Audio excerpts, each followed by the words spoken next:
நல்லா அமுக்கி விடு. புதுசா ஒருத்திய கூட்டிட்டு வந்திருக்கா. யார் இது? ஒருவேளை இது கௌதம் சொந்தக்காரியா இருந்து நான் யார் இதுன்னு கேட்டா பிரச்சனை ஆயிடுமே. என்ன பண்றது? இவங்க தான் உங்க வலிய போக்க வந்த ஹீலிங் டாக்டர். என்னது? பவுலிங் டாக்டரா?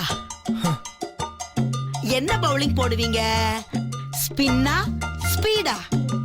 பவுலிங்ல இல்ல, ஹீலிங் டாக்டர். ஆ, ஹீலிங்னா குணப்படுத்துறதுன்னு அர்த்தம். ஓ அப்படியா? அது சரி.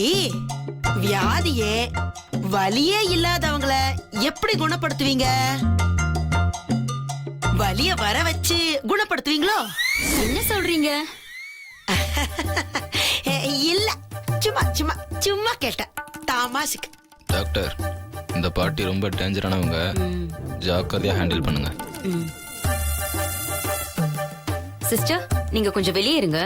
ஹீலிங் தனியா தான் கொடுக்கணும். ஃபுல் கான்சென்ட்ரேஷன் தேவைப்படும். வாங்க.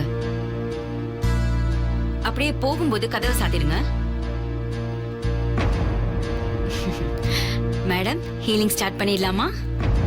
ஏங்க, அத்தைக்கு ட்ரீட்மெண்ட் கொடுக்கறேன்னு மருதி ஏதோ டாக்டர் கூட்டிட்டு வந்தாரு. அவங்க ஏதோ ஹீலிங் டாக்டராமா.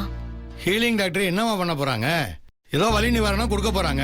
அதுக்கு ஏன் இப்படி பயப்படுறீங்க? சார், என்ன இங்க குழந்தை மாதிரி பேசுறீங்க? ஒரு டாக்டர் கூட்டிட்டு வந்து பாட்டியை குணப்படுத்துற அளவுக்கு சுயத்தனம் நல்லவே இல்ல. எப்படியாவது பாட்டி வாயில இருந்து உண்மையை வரவழைக்கணும்னு பாக்குறா. அந்த போண்டா கோழி டாக்டர் போனாங்கல்ல, அவங்க கையில பாத்தீங்களா ஒரு பொட்டி, அந்த பொட்டிக்குள்ள பெரிய பெரிய ஊசியில வச்சிருக்கும். அவன் நேரா பாட்டிக்கிட்ட போய் உனக்கு ஊசி போடுறவான்னு கூப்பிட்டா போதும். ஐயோ, எனக்கு நெஞ்சு வலியில ஒண்ணு இல்ல, நான் நடிக்கதான் வந்தாங்கிற உண்மையை சொல்லிடுவாங்களோன்னு எனக்கு பயமா இருக்கு. எல்லாம் ஒன்னாலதான். தேவையில்லாம என்ன இதுல இழுத்து அசிங்கப்பட வைக்க போறீங்க. நாளைக்கு சம்பந்தி அம்மாக்கு தெரிஞ்சா நம்மளை பத்தி என்ன நினைப்பாங்க? இல்லைங்க, புள்ள சொன்னானதான். இதெல்லாம் பெரிய மனுஷங்க செய்யற வேலையா? அப்பா, இப்ப மாட்டிக்கிட்டா என் கல்யாணமே நின்னு போயிடும்பா. தயவு செஞ்சு புரிஞ்சுக்குங்கப்பா. நீங்க ஒன்றும் பயப்படாதீங்க அவ்வளவு தம்பி. கல்யாணம் எல்லாம் நிக்காது, அதை நான் பாத்துக்கிறேன். கவலைப்படாம இருங்க. சரி. அப்படியே மெல்ல படுத்துக்கங்க. எல்லாம் போராத காலம்மா. கடைசி காலத்துல எல்லாரையும் கஷ்டப்படுத்துற. அதெல்லாம் ஒண்ணுமே இல்லைங்க. இதுவும் ஒரு ஃபீலிங் தான். சரி, இப்போ நான் உங்களை சில கேள்விங்க கேட்பேன் பாட்டி. அதுக்கு நீங்க சரியான பதில் சொல்லிட்டா ட்ரீட்மெண்ட் முடிஞ்சிடும். அவ்வளவுதானா? நான் என்னவோ என்ன புரட்டி புரட்டி போட்டு இங்க வலிக்குதா அங்க வலிக்குதான்னு குத்தி குத்தி ஆராய்ச்சி பண்ணுவீங்கன்னு நினைச்சேன். பாட்டி, இப்போ மூச்சை நல்லா இழுத்து மெதுவா விட்டு ரிலாக்ஸ் ஆகுங்க.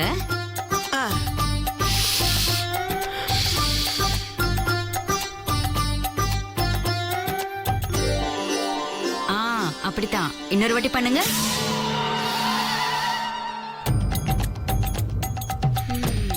Very good. இப்போ உங்க உடம்பு ரொம்ப ரிலாக்ஸா தளர்வான நிலைக்கு போயிடுச்சு. லேசா அப்படியே பறக்கிற மாதிரி ஒரு உணர்வு வரும். இப்போ உங்க உடம்பு முழுமையான ஓய்வு நிலையில இருக்கு. உங்க மனசுல ஒரு அமைதி தவிழுது. தூக்க நிலைக்கும் விழிப்பு நிலைக்கும் இடைப்பட்ட நிலையில இருக்கீங்க. நான் சொல்றத நல்லா கவனிக்கணும். ஹீலிங் பண்றேன்னு வந்து என்ன ஹிப்னாட்டிசம் பண்ணி என் வாயிலிருந்து உண்மைய வர வைக்க பாக்குறியா?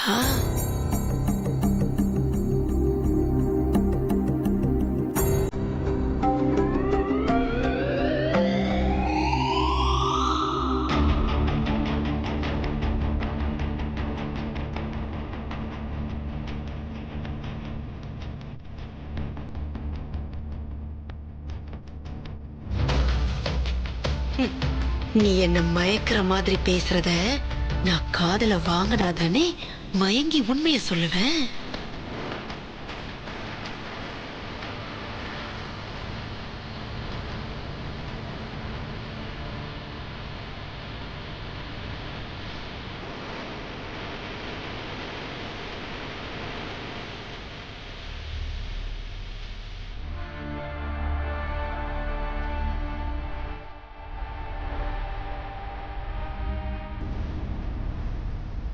இப்போ என் கையையே பாருங்க. என் கைய மட்டும்தான் பார்க்கணும். இப்போ நீங்க உங்களை இழந்து ஏன் கட்டுப்பாட்டுக்குள்ள வந்துட்டீங்க. என் மேல அன்பா இருக்கீங்க. நான் என்ன கேள்வி கேட்டாலும் அத காதுல கேட்டு உண்மையான முழுமையான பதில எனக்கு சொல்ற நிலைமையில இருக்கீங்க. இருக்கீங்களா? இருக்கீங்களா? சொல்லுங்க. சொல்வீங்களா? சரி, நான் இப்போ கேள்வி கேட்க போறேன். இப்போ ஆழ்ந்த தூக்கத்துக்கு போயிட்டீங்க. சொல்லுங்க, உங்க பேர் என்ன? கௌசல்யா. கௌசல்யா. நீங்க பிறந்த வருஷம் எது?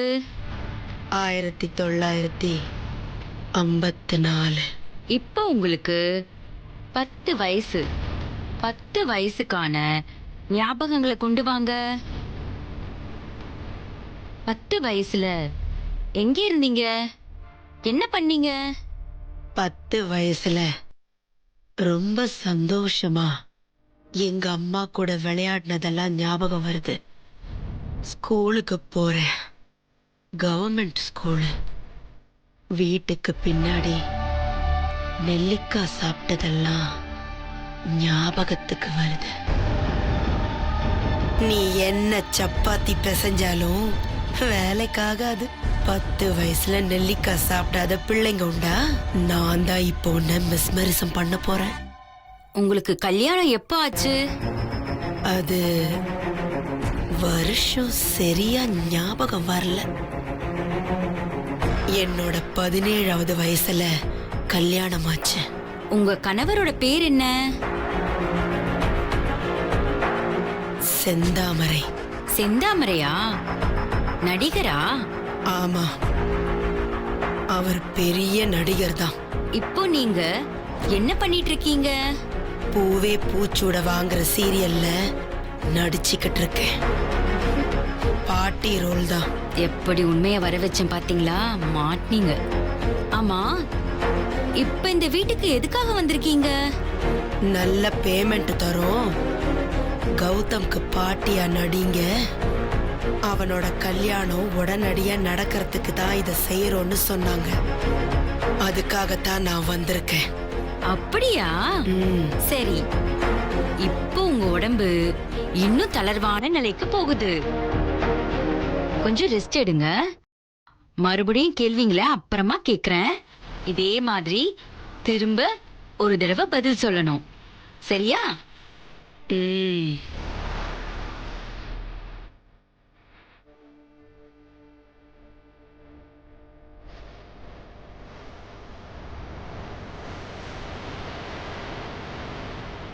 மருது, வாங்க வாங்க, எல்லாரையும் கூட்டிட்டு வாங்க. மா, எல்லாரும் வாங்க வாங்க, டாக்டர் கூப்பிடுறாங்க.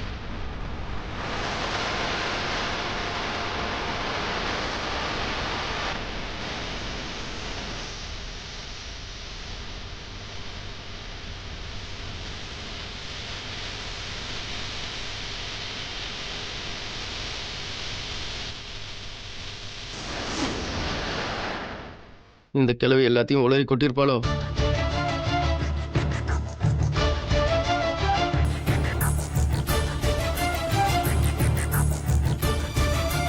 அவங்க இப்ப எல்லாத்தையுமே சொல்லுவாங்க, கேட்டுக்கோங்க. என்ன மருது, ஏதோ ஹீலிங்னு சொன்னாங்க, இப்ப பாட்டி சொல்றத கேட்டுக்க சொல்றாங்க. புரியலையே. அம்மா பேசாம டாக்டர் செய்யறத பாருங்க. உண்மை என்னன்னு தெரிய வரும்.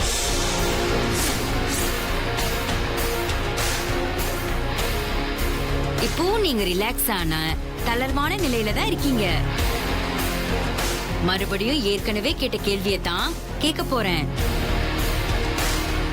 அதுக்கு இன்னொரு தடவை பதில் சொல்லுங்க. சொல்வீங்களா? சொல்லுவேன். உங்க பேர் என்ன? நல்லா மாட்ட போறீங்க. என் பேரு என் பேரு என் பேரு சொல்லுங்க. அப்ப சொன்ன அதே விஷயங்களை தான் ரிப்பீட் பண்ண சொல்றேன். அவ்வளவுதான். என் பேரு லட்சுமி பார்வதி.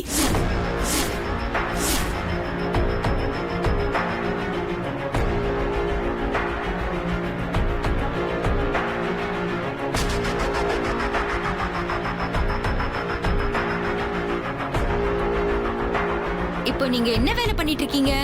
வயசான காலத்துல என்ன பண்ணிட்டு இருப்பேன்? சாவு வராதான்னு காத்துக்கிட்டு இருக்கேன். இப்ப என் பேரன் கல்யாணம் நடந்து அத பாத்திர மாட்டோமான்னு ஏங்கிக்கிட்டு இருக்கேன்.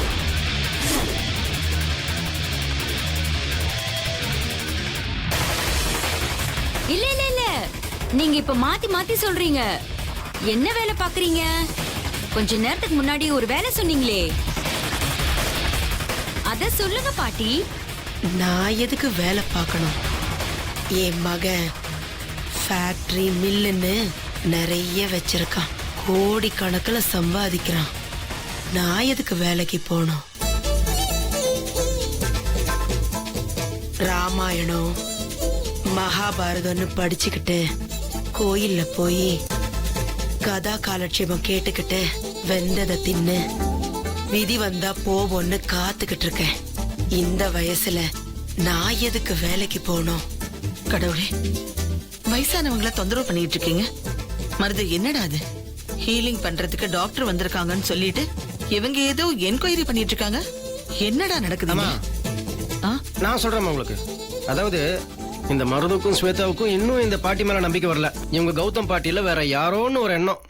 அதான் 2 பேரும் சேர்ந்துட்டு மாப்பிள்ளை வீட்டுக்காரங்கன்னு கூட பார்க்காம இந்த போண்டா கோழி டாக்டரை கூட்டிட்டு வந்து ஏதோ ஹிப்னாட்டிசம் பண்ற அது இதுன்னு பண்ணி பாட்டிக்கிட்டு இருந்து உண்மையை வேலைக்கு போறாங்களாமா. ஏனுங்க டாக்டர்? அதானே? அப்படியா மருது? அப்படியேதாம்மா, அப்படியேதான். என்ன மருது, ஸ்வேதா எங்க இருக்கா? நான் உங்ககிட்ட எத்தனை தடவை திருப்பி திருப்பி சொல்லி இருப்பேன், இதெல்லாம் விளையாட்டு நினைச்சியா? நம்ம வீட்டு பொண்ணு அங்க வாழ போகுது, அத முதல்ல புரிஞ்சுக்கோ. சாரி சம்பந்தி, எங்களை மன்னிச்சுக்கோங்க. எதுவும் தப்பா நினைச்சுக்காதீங்க. இத பாரு மருது, இன்னொரு தடவை ஸ்வேதா இந்த மாதிரி நடந்துகிட்டா அப்புறம் நான் ரொம்ப கடுப்பாயிடுவேன். போய் சொல்லு. சாரி சம்பந்தி. பரவாயில்ல சம்பந்தியம்மா. பரவாயில்லைங்க பரவாயில்லைங்க சம்பந்தியம்மா. வாங்க போலாம்.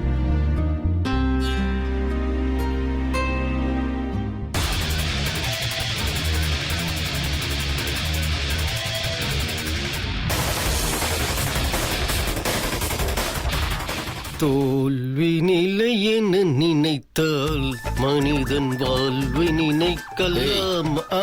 உன்னை அப்புறம் கவனிச்சுக்கிறேன். இதே டைலாக ஸ்வேதாவும் சொல்றேன், நீயும் சொல்ற. டைலாக மாத்தி பேசுடா.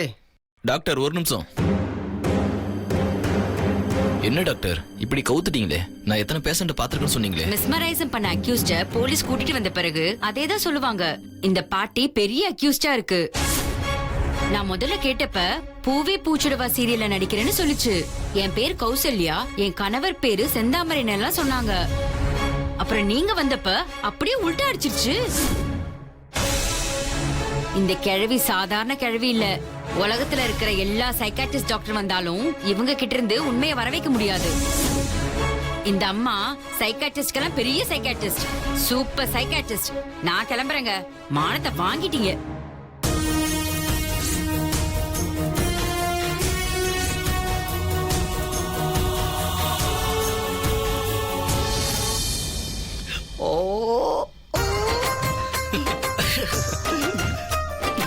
எப்படி பாட்டு அந்த போல்டா கோழி சைக்காட்ரிஸ்ட் டாக்டருக்கு தண்ணி காட்டிட்டீங்க. அவ்விச் இட் பாசிபிள்?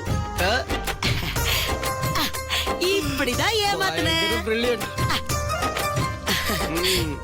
எத்தனை சினிமாவுல இதே மாதிரி ஹிப்னாட்டிசம் பண்றத பாத்திருப்பேன். சூப்பர். டாக்டர் ரிலாக்ஸா இருங்க, தளர்வா இருங்கன்னு சொல்லும் போதே நான் உஷாராயிட்டேன். ஐயோ பாட்டி கை கொடுங்க. ஃபர்ஸ்ட் நீங்க கை கொடுங்க. சூப்பர் பாட்டி. வெறும் கைய ஏன்பா குலுக்குற? என் கை நிறைய பணத்தை வந்து கொட்டிட்டு பாராட்டையும் கொட்டு. கலைஞனுக்கு பாராட்டோட பணமும் முக்கியம். யாருக்கு என்ன நடந்தாலும் சரி, பண விஷயத்துல நீ கராரா இருப்ப. அப்படித்தானே பாட்டி? அதேதான்.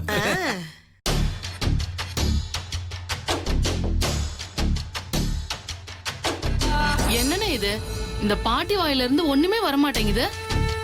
என்னதானா பண்றது? வேற என்ன பண்றது? ஸ்வேதாட்ட ஃபோன் பண்ணி சொல்ல வேண்டியதான்.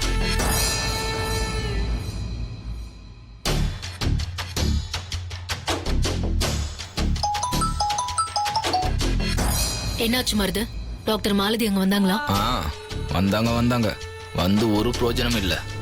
ஏன், என்னாச்சு?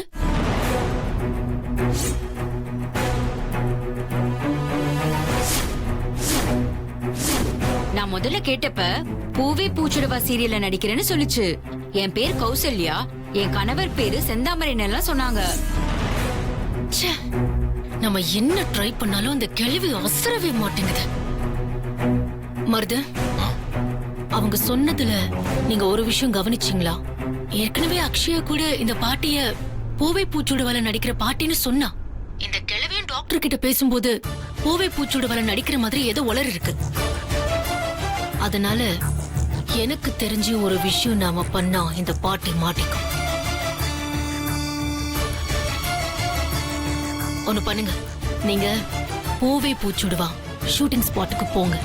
அங்க வேற பாட்டி நடிச்சிட்டு இருந்தா இந்த பாட்டி சொல்றது நிஜம் இல்ல, அந்த பாட்டி ஷூட்டிங்கே வரதில்லைன்னு சொன்னா கண்டிப்பா அந்த பாட்டி தான் இங்க வந்து நம்மளை ஏமாத்தி நடிக்குதுன்னு அர்த்தம்.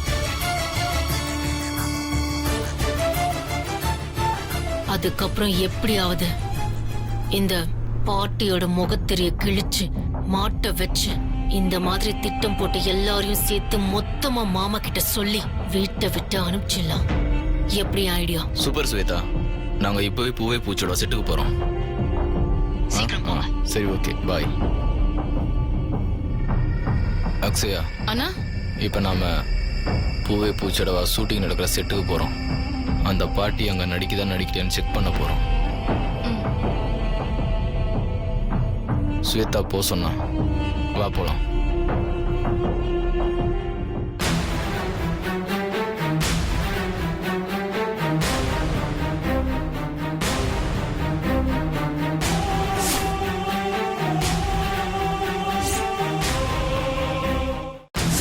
என்ன மாப்பிள்ள தம்பி சொல்றீங்க? ஆமாண்ணா, டைம் இல்லைண்ணா, நம்ம வேகமா செயல்படுவோண்ணா. நறுக்குன ஆப்பிள் எப்படி இருக்கணும் தெரியுமா? பார்க்க பதமா இருக்கணும், வாய்க்குள்ள போட்டு மென்னா இதமா இருக்கணும். அப்பதான் சாப்பிடுறவங்களுக்கே சாப்பிடுற இன்ட்ரெஸ்ட் வரும். பாட்டி, இப்ப சாப்பிடுறதா முக்கியம். எவ்வளவு முக்கியமான பிரச்சனை போயிட்டு இருக்கு. எனக்கு இதுதான்டா முக்கியம். ஃபேஸ கிளாமரா மெயின்டைன் பண்ண வேண்டாமா? இவங்க பேர் எலிசபெத் மகாராணி, ஃபேஸை மெயின்டைன் பண்றாங்க. இதை பாருங்க பாட்டி, ஃபேஸை மெயின்டைன் பண்றாங்க பேர்ல பழத்தை தின்னுட்டு இருந்தீங்க, அவங்க அங்க போய் மெயின் ஃபியூஸே பிடிங்கி விட்டுருவாங்க. மருதும் அந்த ரோட்ல ஒரு அக்ஷயாவும் ஷூட்டிங் ஸ்பாட்டுக்கு உங்களை பார்க்க போயிட்டு இருக்காங்க. அட என்னப்பா உங்களோட பெரிய தொல்லையா போச்சு, பழத்தை கூட சாப்பிட விட மாட்டேன்றீங்க. ஐயோ பாட்டி, சொன்னா கேளுங்க பாட்டி, புரிஞ்சுக்குங்க. இப்ப நம்ம உடனே கிளம்பி வாங்க போலாம். இருப்பா, பழம் இன்னும் பாக்கி இருக்கு, சாப்பிட்டுட்டு வரேன். அண்ணா, பாட்டி இப்போதைக்கு நகர்ற மாதிரி தெரியல, என்னென்ன பண்றது? மருது வேற அங்க போயிட்டு வரேண்ணா. பாட்டி தயவு செஞ்சு புரிஞ்சுக்கோங்க, அவங்க ரெண்டு பேரும் ஷூட்டிங் ஸ்பாட்டுக்கு போய் பார்த்து நீங்க இல்லங்கிற விஷயத்த ஸ்வேதாக்கு சொன்னாங்க, அவ்வளவுதான். அவங்க ருத்ர தாண்டவமே ஆடிடுவா. தயவு செஞ்சு புரிஞ்சுட்டு வந்துருச்சுவாங்க. டேய், அது உங்க பிரச்சனைடா, நீங்க அதை எப்படி டீல் பண்ணணுமோ அப்படி பண்ணிக்கங்க. அப்புறம் விஜி, வேற என்ன பழம் இருக்குமா? போமா, வீட்டுல இருக்கிற பழத்தை எல்லாம் தூக்கிட்டு வந்து பாட்டி வாய்க்குள்ள போடு. மாட்ட போற நீங்க தானே, யாருக்கு என்ன? ஏ, நீ என்னப்பா சொல்ற? ஆமா, ஆள்மாறாட்டம் பண்ணி நடிக்கிறது யாரு? நீங்க தானே. என்னதானே அங்க கூட்டிட்டு வந்து உங்களை நடிக்க வச்சாலும் நடிச்சிட்டு இருக்கிறது நீங்க தானே. போலீஸ் கேஸ் அது இதுன்னு போச்சு, ஸ்வேதா லேசுப்பட்டவும் இல்ல, சும்மா இக்கில இருந்து அக்கோரிக்கு பாத்துருவா, உங்களுக்கு கொல்ல போட்டுருவாங்க. அப்புறம் வாழ்க்கை முழுக்க நீங்க ஷூட்டிங் ஸ்பாட்டுக்கே போக முடியாது, அங்கேயே இருக்க வேண்டியதா ஜெயிலுக்குள்ள. பரவாயில்லையா? என்னப்பா நீங்க என்னென்னமோ சொல்றீங்க? 10 நாள் ஒர்க்குக்கு ஆசைப்பட்டு ஐயோ என் பொழப்பையே இழந்துருவோம் போல இருக்கே. சரி வாங்க போலாம். சீக்கிரம் வாங்க. ஏண்டா இப்படியே நான் பேஷண்டாவே வரவா? நீங்க வெளிய போங்க, நான் பூவே பூச்சுடவா பாட்டியாவே மாறி வரேன். எதுவா மாறி வாங்க. விஜி, வாங்க அந்த காஸ்டியூம் எடுத்து வை.